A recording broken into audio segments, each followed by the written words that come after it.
कभी ये सोचा है कि अगर हमारे आसपास की ये जो अदृश्य दुनिया है वो अचानक से दिखने लगे तो क्या होगा?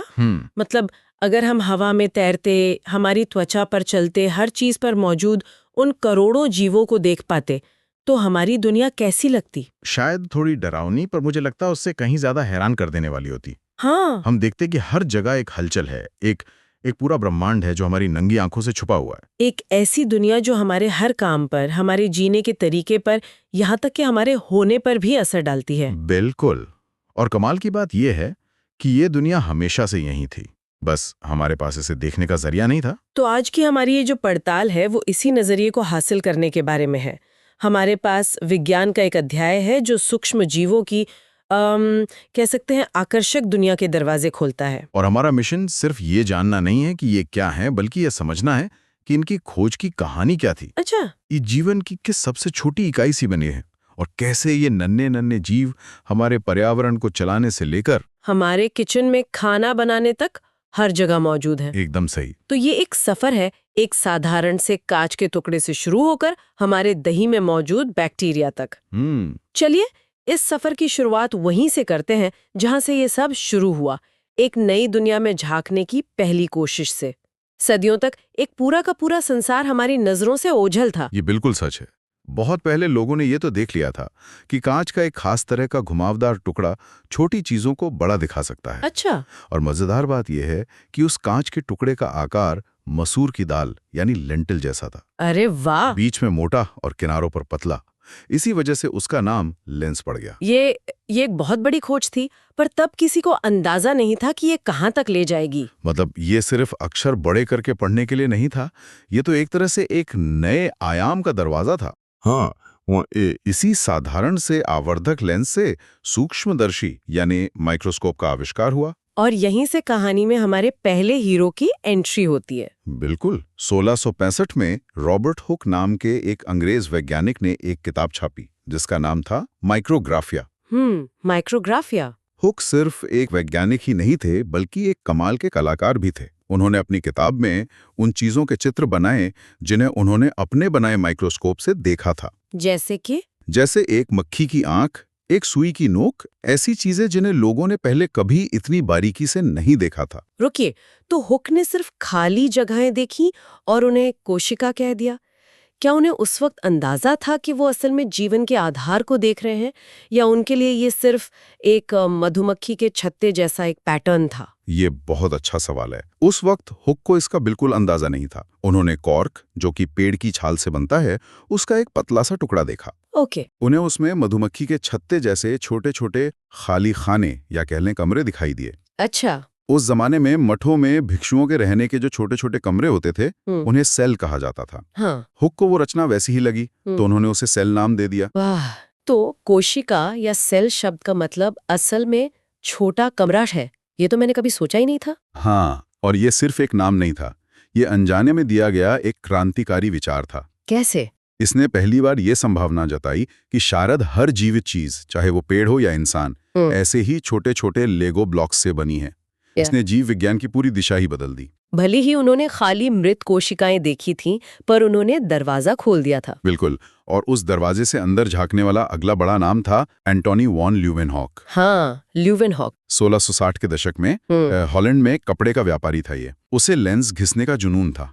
अच्छा। उसने हुक से भी कहीं ज्यादा ताकतवर लेंस बनाए, और जब उसने उन लेंसों से पानी की एक बूंद को देखा तो वो हैरान रह गया। क्या देखा उन्होंने? उसे उसमें छोटे छोटे जीव तैरते हुए दिखे, जिन्हें उसने एनिमल्क्यूल्स यानी नन्हे जानवर कहा। तो वो पहली बार किसी जीवित सूक्ष्म जीव को देख रहे थे। हाँ, वो बैक्टीरिया, प्रोटोजोआ और यहाँ तक कि हमारी अपनी रक्त कोशिकाओं को देखने और उनका वर्णन करने वाले पहले इंसान थे। इसीलिए उन्हें सूक्ष्म जैविकी का जनक या फादर ऑफ माइक्रोबायोलॉजी कहा जाता है। एकदम सही। उन्होंने एक ऐसी दुनिया की खोज की थी जिसके अस्तित्व के बारे में किसी को पता तक नहीं था।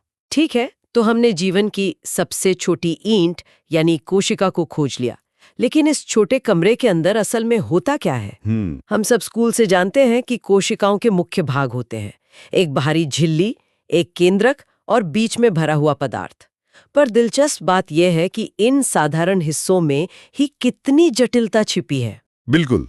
इससे समझने के लिए प्याज की झिल्ली या इंसान के गाल की कोशिकाओं का उदाहरण सबसे अच्छा है। हाँ। माइक्रोस्कोप से देखने पर हमें 3 मुख्य हिस्से दिखते हैं। सबसे बाहर एक पतली परत होती है, कोशिका झिल्ली, जो एक तरह की बाउंड्री है। हाँ, पर यह सिर्फ एक दीवार नहीं है, ये एक होशियार चौकीदार है जो ये तय करती है कि कौन अंदर आएगा और कौन बाहर जाएगा। और बीच में वो गोल हिस्सा जिसे केंद्रक या न्यूक्लियस कहते हैं, वो तो जैसे कोशिका का ब्रेन या कंट्रोल रूम हुआ। एकदम सही। केंद्रक के अंदर ही कोशिका का सारा इंस्ट्रक्शन मैनुअल, मतलब उसका डीएनए होता है। ओके।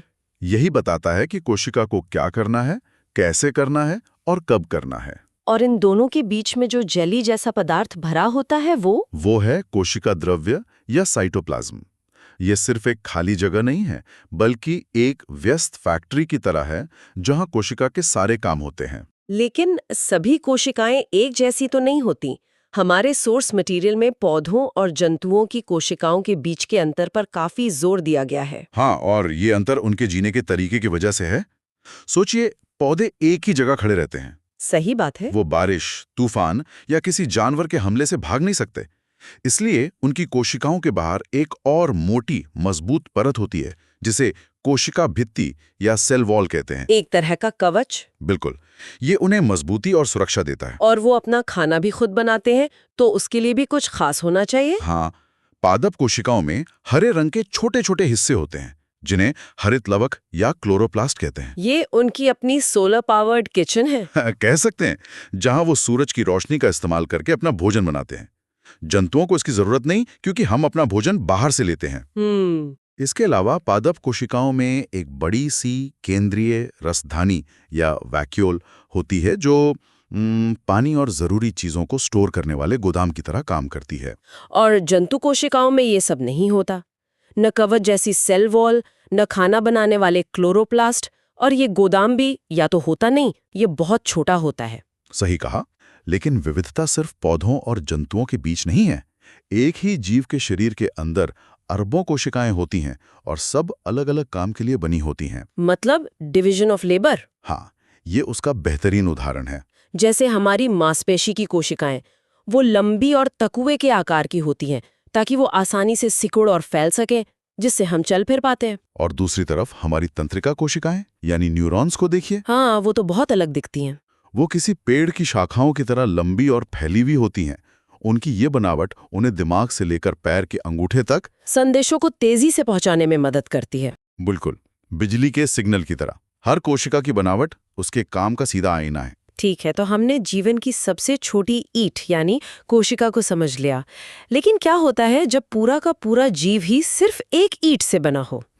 यहीं से कहानी में एंट्री होती है हमारे असली हीरो की, सूक्ष्म जीव। सूक्ष्म जीव की परिभाषा बहुत सीधी है। कोई भी जीव जिसे देखने के लिए माइक्रोस्कोप की जरूरत पड़े। और ये हर जगह है। हर जगह। एक चम्मच मिट्टी में इस धरती पर मौजूद इंसानों से ज्यादा सूक्ष्म जीव हो सकते हैं। वो गर्म पानी के झरनों से लेकर बर्फीले ग्लेशियर तक हर माहौल में जिंदा रह सकते हैं। कुछ एक कोशिका वाले होते हैं, जैसे बैक्टीरिया या अमीबा। तो कुछ बहुकोशिकीय भी हो सकते हैं, जैसे कुछ कवक यानी फंगस या शैवाल यानी एल्गी। ज्यादातर लोग बैक्टीरिया या माइक्रोब शब्द सुनते ही बीमारी और कीटाणुओं के बारे में सोचते हैं, पर यह तो कहानी का सिर्फ एक छोटा सा हिस्सा है। बहुत छोटा। असल में तो ये हमारे ग्रह के सबसे बड़े गुमनाम हीरो हैं। वो कैसे? उनकी सबसे जरूरी भूमिकाओं में से एक है अपघटन यानी डीकॉम्पोजिशन। सोचिए, अगर ये न होते तो क्या होता? तो सब कुछ वैसा का वैसा ही पड़ा रहता। हजारों सालों से जो भी पेड़ पौधे जानवर मरे हैं, वो सब वैसे के वैसे ही पड़े रहते। हमारी धरती कचरे के एक विशाल ढेर में बदल जाती। तो ये कवक और बैक्टीरिया असल में प्रकृति के सफाई कर्मचारी और रिसाइकलिंग टीम है। एकदम सही। जब कोई पत्ता पेड़ से गिरता है या कोई जानवर मरता है, तो ये सूक्ष्म जीव उसे खाना शुरू कर देते हैं। वो उसके जटिल कार्बनिक पदार्थों को तोड़कर सरल पोषक तत्वों में बदल देते हैं और वापस मिट्टी में मिला देते हैं। हाँ, कॉम्पोस्ट खाद बनाना इसी प्रक्रिया की नकल करना है।